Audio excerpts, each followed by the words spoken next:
Today we'll be discussing about the novel Three Men on the Bummel, written by Jerome K Jerome. In this session, we'll be discussing about the plot of the novel. Let's move to the plot now. Three Men on the Bummel is also known as Three Men on Wheels. It is a humorous novel by Jerome K Jerome. It was published in 1900, 11 years after his most famous work, Three Men in a Boat. The sequel brings back the three companions who figured in Three Men in a Boat. This time, of course, on a bicycle tour through the German Black Forest. Now let's move to the word Bummel. What exactly is a Bummel? It is a German word, as Jerome does not explain until the end of the book. And apart from his book, it has not received any widespread use in English. Now, based on Jerome's views, a Bummel, he explains towards the end of the novel, I should describe as a journey, long or short, without an end. The only thing regulating it being the necessity of getting back within a given time to the point from which one started. Sometimes it is through the busy streets and sometimes through the fields and lanes. Sometimes we can be spared for a few hours and sometimes for a few days. But long or short, but here or there, our thoughts are ever on the running of the sand. We nod and smile to many as we pass. With some, we stop and talk a while, and with a few, we walk a little way. We have been much interested and often a little tired. But on the whole, we have had a pleasant time and are sorry when it's over. So these are the last words spoken by Jerome K Jerome towards the end of the novel, and it explains how or what the word Bummel is all about. Now let's move towards the plot of the novel. In this plot, we have to consider the three protagonists or the three main characters who were there in the Three Men in a Boat, written by Jerome K Jerome. So the three main characters are Jerome K Jerome himself, who is known as J in the novel. The next one is Harris and the other is George. Both Jerome and Harris are married, and George is a bachelor. In the novel, the now middle-aged friends, the three friends, embark on a cycling tour in the Black Forest. And the new bicycling craze affords Jerome the opportunity for a light-hearted scrutiny of German social customs at a time of increasing preoccupation with a country he loved. This double-volumed edition places two of the most popular works in English literature in the light of Jerome's varied career, illuminating their social context and enduring appeal. George, Harris and Jerome wanted to go on a holiday by themselves because they felt they needed a change in their lives. Harris suggested going to the sea, but Jerome told them about his experiences with a rogue captain of a ship and discouraged them. This captain was waiting for the right wind to start the journey, and it never happened or came. No one was in favor of the river or Scotland or Switzerland. Harris's idea was a bicycle tour through the Black Forest in Germany, and everyone agreed. However, George had doubts about going uphill on the tandem. Tandem means a bicycle. That evening, Jerome decided to be a bit irritable so that his wife would notice his behavior, but she didn't.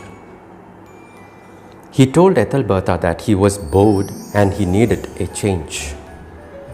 She surprised him by saying that she too would like to get away from everyday life. So Ethelberta decided to rent a house by the sea, and Jerome could have his holiday with his friends.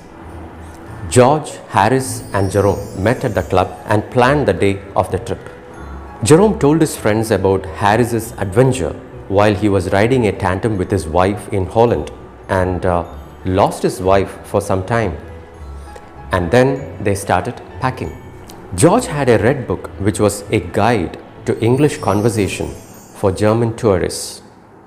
He and Jerome thought it was foolish and of no use. George wanted to try an experiment using the book with some shopkeepers in London. The three friends went to a boot shop and George tried two different methods with the owner of the shop.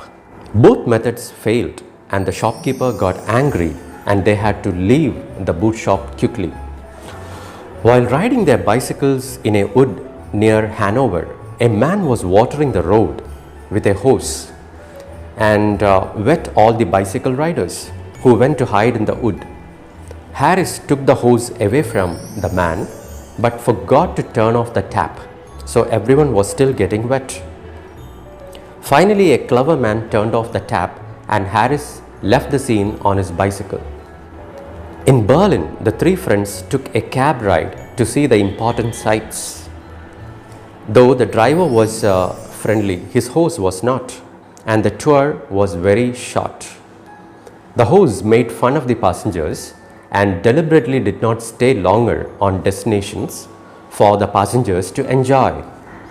On the way to Dresden, Jerome explained that Germans built little boxes where birds made their nests because Germans liked tidiness. It also spoke about the impeccable rules followed by the Germans.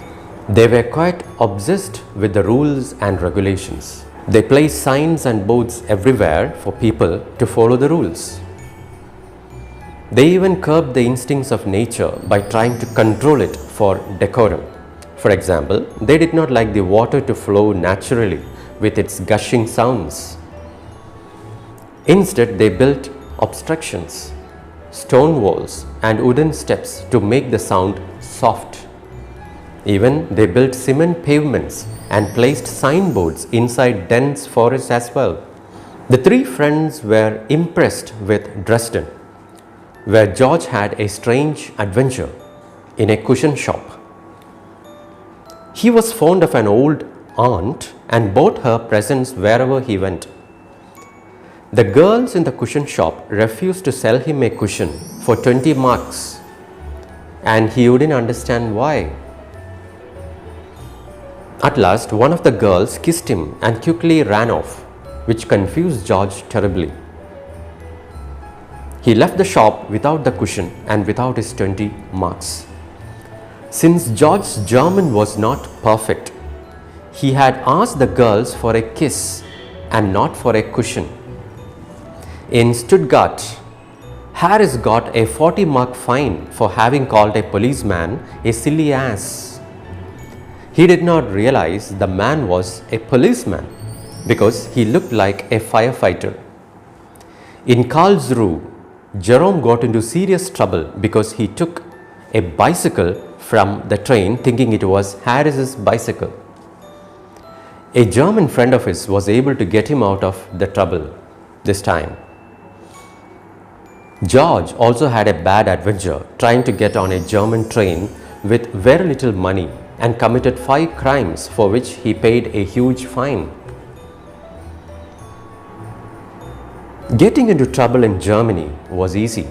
It was much more difficult to do so in Great Britain. The German police even had a guidebook that told you how to do it. A friend of Jerome's came from Scotland and wore the typical Highlander clothes while he was on a holiday in Germany. The German police considered his Highlander clothes too strange to be worn on the street and sent him back to his hotel in a cab. Luckily, the police accepted a British officer's explanation. In Germany, it was not allowed to walk around after dark in droves.